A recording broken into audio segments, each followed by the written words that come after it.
Félicitations, vous êtes maintenant greffé. Après votre chirurgie, vous allez être conduit à la salle de réveil. Par la suite, vous allez être hospitalisé au 7e étage.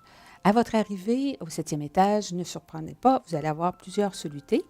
Vous allez avoir un soluté ici à la région du cou, vous allez avoir un soluté dans le bras. Ces solutés-là ont pour but de vous hydrater et de vous donner des médicaments. Vous allez avoir, entre autres, des médicaments pour soulager la douleur. Donc, vous allez avoir une petite pompe que vous allez pouvoir actionner pour vous donner les médicaments. À ce moment-là, à l'étage, l'infirmière va vous expliquer comment ça fonctionne.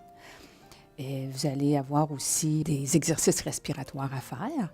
Ça va permettre d'éliminer les sécrétions, puis de favoriser une bonne respiration, ce qui évite de faire des pneumonies. Vous allez recommencer à manger progressivement.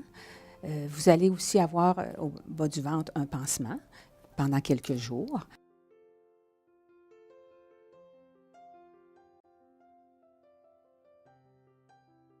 Vous allez avoir une sonde urinaire qui est installée déjà au bloc opératoire, qui va drainer votre urine.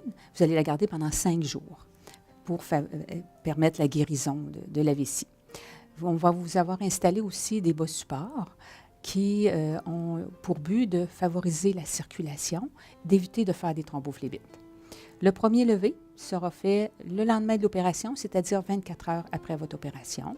Par la suite, on va vous aider à marcher progressivement parce qu'on sait que c'est très important de bouger après l'opération pour éviter les complications dues à l'immobilisation, justement. Vous allez avoir des médicaments, les médicaments antirogèques que vous aviez commencé à prendre avant l'opération. Vous allez avoir ces mêmes médicaments-là avec d'autres médicaments que vous allez avoir à prendre. C'est l'infirmière qui va vous les donner. Sauf que quelques jours après l'opération, le pharmacien va venir vous expliquer tous vos médicaments, l'heure qu'il faut les prendre et pourquoi vous prenez ces médicaments-là. Et par la suite, il vous laisse les préparer vous-même. Une infirmière va quand même vous superviser, mais vous allez au moins être capable de bien préparer vos médicaments pour le retour à la maison. Durant votre hospitalisation, vous allez avoir des prises de sang, des examens en radiologie, en médecine nucléaire, toujours pour surveiller la fonction de votre rein et voir comment va votre nouvelle greffe. La durée de l'hospitalisation va de 10 à 15 jours si tout va bien. S'il y a des complications, on peut vous garder un petit peu plus longtemps. Le congé de maladie, c'est 3 mois pour s'assurer d'avoir un bon suivi. Une de mes collègues va vous en parler un petit peu plus tard, de l'importance du suivi.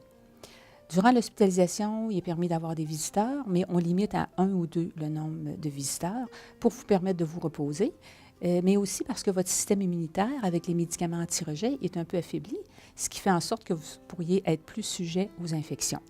Donc, à ce moment-là, on limite, en limitant le nombre de visiteurs, c'est mieux ainsi.